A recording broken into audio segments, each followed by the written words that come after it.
from a Turkish background where it's a little bit lower. So on the whole, the education findings are mixed, but the consistent positive finding is that there is greater effort, which is in keeping with much writing about immigrants, the reasons why immigrants immigrate, the sense that in a new place one starts with a clean slate and needs to make more effort in order to survive, in order to manage, in order for the children to have a future. So this is the first thing. Then, how are we doing in terms of time? 10 minutes, okay. The two scales I developed are not developed by myself. They are copied from earlier work, scales that are widely used internationally, originally developed in the States by Jean Finney, who is a psychologist in California, I think. And ethnic identification is an adaptation of her items, not identical with them, but an adaptation. And here I'm translating back to English, but they were, of course, phrased in Norwegian. Questions like the following: I have tried to find out more about my ethnic group, or I participate actively in organizations whose members are mainly from my own ethnic groups, or at an attitude level, I have a clear sense of my background, I feel strongly I belong, I'm proud of my ethnic group, I take part in my ethnic group's traditions, and so on. And it forms an attitude or identification dimension with the, high indications of internal consistency for those of you who are statistician, alpha coefficients, that kind of thing. It's an established scale adapted in it. So the interesting thing is then how one scores on that scale which one can produce, which has an average, which could range from score 1 to score 4, and I will turn to that. And there is a simple scale of openness to other ethnic groups. I like meeting and getting to know people from other ethnic groups. I spend time with them. I participate in activities. I like being with people from. And then I negatively formulated items. I don't want to be friends with people from other ethnic groups. Other ethnic groups leaves, of course, much to be specified. Which group? What kind of group? It can vary, it can depend. But nonetheless, this also picks up a dimension which seems to be reasonably internally consistent, and with answers ranging from fully agree, mostly disagree, or entirely disagree, on scoring that on a 1 to 4 scale, and computing an average score for the whole scale. One gets measures like this. Here, the blue columns are average scores on the ethnic identification measure, and the red column is average score on the openness for other groups measure. And the possible range is from 1 to 4. And anything that is higher than 2.5 is a prevalently sort of strong or positive, respectively, ethnic identification or openness to other groups. The simple finding is that the overall scale scores are quite high, showing that even in the group where ethnic identification is not so strong, and that is particularly the Norwegian ethnic majority, it is still 2.8. It's higher than 2.5, which would be the cutting point between mostly agree and mostly disagree. So that the Norwegians feel mostly identified with their own ethnic group, as measured here. and that is consistently higher for all the minorities. Perhaps not surprising, being a minority reminds you that you are one. And growing up with parents who speak another language at home and have other customs than the neighbors or people around reminds you that you are one. And this reflects a prevalently positive orientation that is stronger among the minorities than among the majority to one's ethnic group. One simply has a stronger sense of ethnicity, separateness. It is not something you can just take for granted in the same way. And then the same is interesting with regard to openness to others. Maybe a minority cannot escape a certain amount of openness because you cannot function in the larger world around you unless you develop links and connections. That may be. But the fact is that they are more open to other groups than the majority is. If you compare all these minorities, sorry, I can't, I don't seem to have a pointer here, but yeah, I know I can do that, but I want to point with a little arrow on the screen. Never mind. In any case, all the columns to the right are groupings either by country or aggregates of minority groups. And then you have one column to the left, which is the majority group.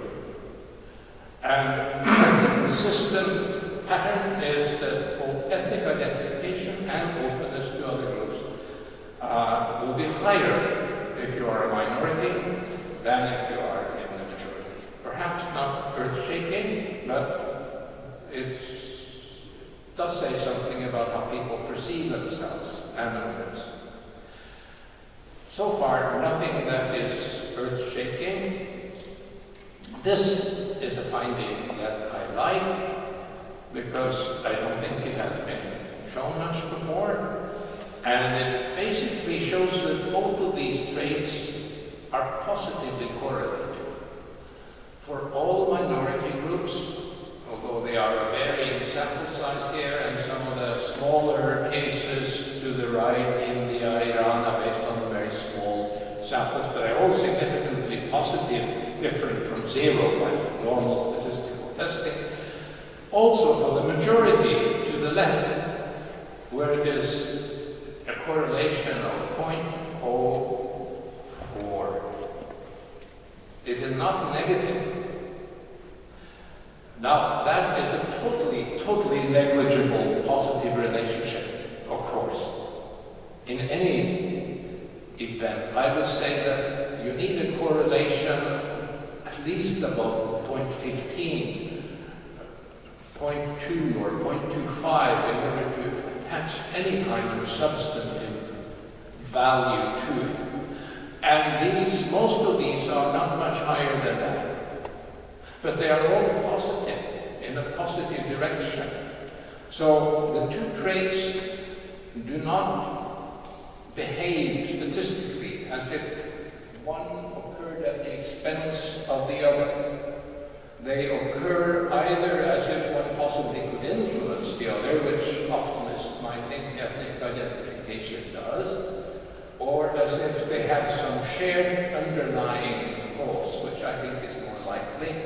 It could be that both ethnic identification, openness to others, some of you will be psychologists, know this literature more than I do, are rooted in a person's greater cognitive capacity, or some kind of capacity to look beyond the immediate world around you, your family, yourself, and care about others, identify with others that are larger than your very private space. And ethnic group is one such, and beyond that there are all the others. I mean, that may be something to pursue further, but the point is they are positively correlated.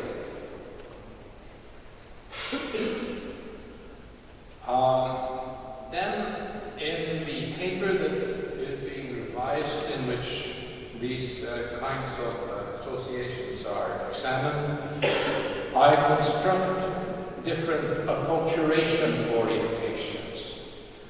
That is, different combinations of ethnic identification and openness to others. I've alluded to them already. And then I compare, but I have to combine the various minority groups in order to have large enough numbers to do meaningful comparisons later. I compare the majority to the left with what I call invisible minority, Hungarians, Poles, Swedes, and so on, with families in Norway. 5 minutes, I will stick to it. And then I take out the Pakistani because there are enough of them to keep a separate analysis for them, and then the other visible minorities. And what it shows is that for all immigrant groups, or immigrant family groups, whether they are invisible minorities or visible minorities, the largest type of orientation, if you take those with very high scores on both scales, at least a score of 3, the very most prevalent orientation is so-called multicultural integration. And if you look at the red area, you have those who are, could be described, if you are looking at minorities, as assimilation-minded. You have those who are high only on openness to others, but have weak attachment to their own group, but they are high on their openness to others. So you can conclude that something like 80% of the minorities have an acculturation orientation, which includes distinctly high openness to other groups. There are very few of the minorities who display what is here in green color, high only on ethnic identification. That's, in fact, higher among the majority. But there too, it's a minority of the majority, of 16.5%, shown to the left here. Now, then I use these orientations, these types, if you wish, to look at academic performance within each group. The groups will be of highly different size, because it's not very common to be, for example, having weak ethnic identification and weak openness to others. And this basically shows that combinations which either include both strong openness and strong ethnic identification, in the case of those with a Pakistani background, or also those who are simply stressing openness to others, in the case of other visible minorities, and even more strongly so in the case of invisible minorities, are the ones who do a little bit better in school.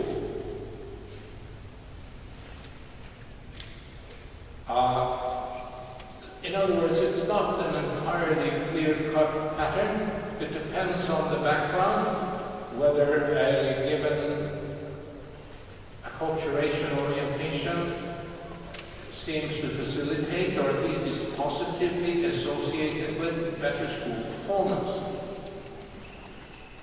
Finally, I look at self-concept, and there the conclusion is that any acculturation orientation which includes strong ethnic identification, whether, as in the case of the blue areas, it also includes strong openness to others, or in the case of the green areas, it does not.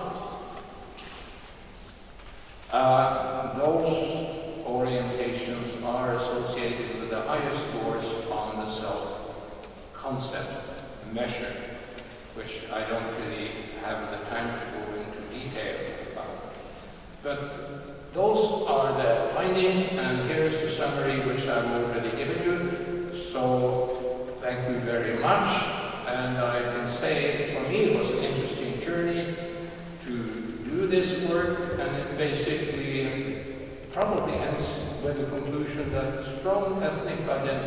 education is not really a problem. It is usually combined with strong openness to others, stronger than for those who don't have a strong ethnic identification. It is something that goes clearly with a positive self-concept. And it is, if combined with openness to others, something which usually goes with doing a little bit better in school, regardless of what you may argue are the causal complexities behind it. Thank you.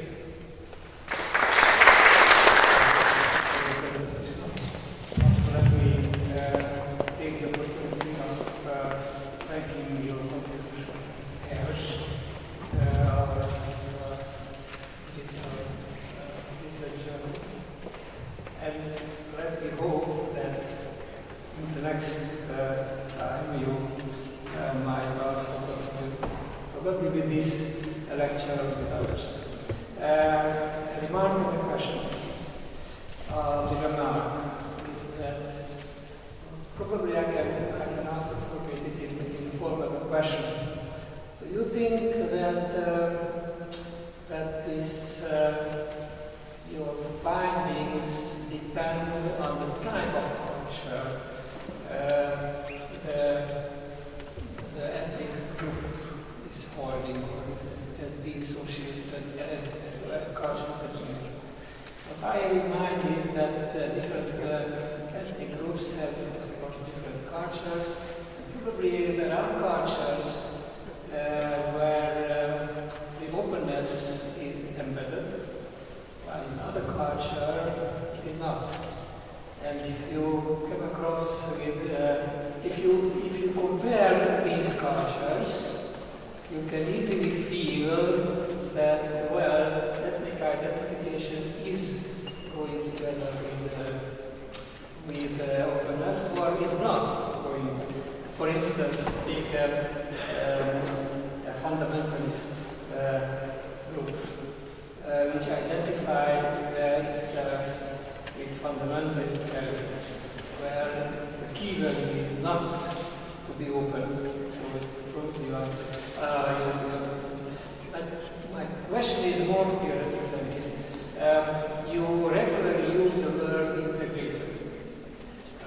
My hunch is probably it's a different literature. Probably in the last, let's say, 10 years, instead of integration, a new concept took place, which was inclusion. Now, does it make a difference, or you may use these words as so thank you.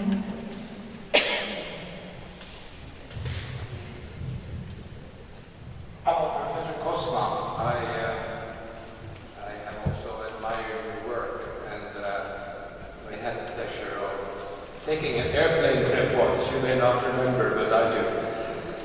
You asked, of course, difficult questions, but I can say that in my data, I don't find traces of one thing occurring at the expense of the other as a main trend. But of course, there will be individual exceptions. There will be individual exceptions who become what others perceive to be fundamentalists in a defensive way. It could be that one of the phenomena associated with migration is a tendency to have greater spread in outcomes than if one compares it with groups that are stably located in a place. It's like a cross-country skiing. If you go uphill and you are in a competition, some people manage and they proceed and they do very well, but others collapse. It could be that the adversity of having to handle a more demanding social set of complexity makes for a greater spread in outcomes. And I think research on migration and adaptation outcomes of migration could be usefully informed by looking at novels about migration to the United States, for example, historically from Norway. And in many of these novels that I have read, the author always includes those who succeed with lots of hard work and they prevail and they have enormous energy and they cope, and yes, it was worth it in a sense, but also those who collapse mentally, who can't cope with it, who end up being shifted away to some insane asylum on the prairie, and there are those who perish in the big cities. So authors have long thought of this, I think, novelists, as a strainful experience, and there are many different outcomes from strain. One of them can be excluding yourself, another can be indeed alienation, marginalization, but it can also be prevailing and doing it in spite of. I think novels and stories of the qualitative kind about immigrants and immigrant families have all these things. So yes, it is possible with some cultures, so to say, breed more of this than others. I think it's an empirical question. I don't find any trace of it in this material. It's plausible. Inclusion and integration. Integration is certainly a contested term, possibly because it has an undertone of it's the group that should adapt to the majority. They should be integrated. It has a strong normative tone from the perspective, if you wish, of the majority. That takes the larger context as granted. But inclusion tries to do the other thing. Tries to also, sort of looking at it from the majority's point of view, but it has a normative connotation of the majority of the larger society allowing inclusion to occur, puts the onus more clearly on their shoulders, so it's a politically more correct term to use. But it is a form of integration in the sense of something becoming a more integral part of a larger whole, which I think is the fundamental meaning of integration. And one could, of course, replace it by inclusion in this paper and be slightly more politically correct, but it will have the same meaning.